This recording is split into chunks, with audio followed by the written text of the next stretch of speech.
முத நாள் மதியம் அருமையான சாப்பாடு நம்ம சாப்பிட்டுட்டு இருக்கோம். இது என்னன்னு பாத்தீங்கன்னா ஒடிசா ஸ்பெஷல் சட்னி, அதுவும் அப்புறம் அருமையான பொரிச்ச மீன், ஒரு பாறை மீன், அப்புறம் குதுப்பு மீன், வாவல் மீன் துண்டு, அவ்வளோ சாஃப்டா இருக்குங்க. எப்படி எடுத்தோமா?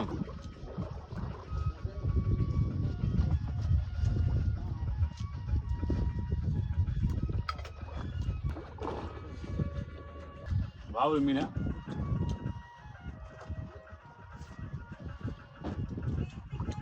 அவ்வளோ சாஃப்டா, செம்ம டேஸ்ட். ஒவ்வொரு பிடிச்சவருக்கும் ஒவ்வொரு மீன் வாழ்றான்டா, அப்படிதான் நினைக்கிறீங்க? யாருக்கெல்லாம் இந்த மாதிரி ஒரு லொக்கேஷன் வந்து சாப்பிட்றது பிடிக்கும் அப்படின்றத மறக்காம கமெண்ட்ல சொல்லிட்டு போங்க. பல பேருக்கு தோணும் இவன் எப்போ பார்த்தாலும் நம்மளை வெறுப்பேத்துறான் அப்படின்ட்டு. என்ன பண்றது, காலையில பிடிச்ச மீன் அதை வச்சு ஒரு பொரிப்பு, அப்புறம் இந்த ஒடிசா சட்னி, அதுவும் இந்த லொக்கேஷன்ல இருந்து சாப்பிட்றதுக்கு செம்மையா இருக்குங்க.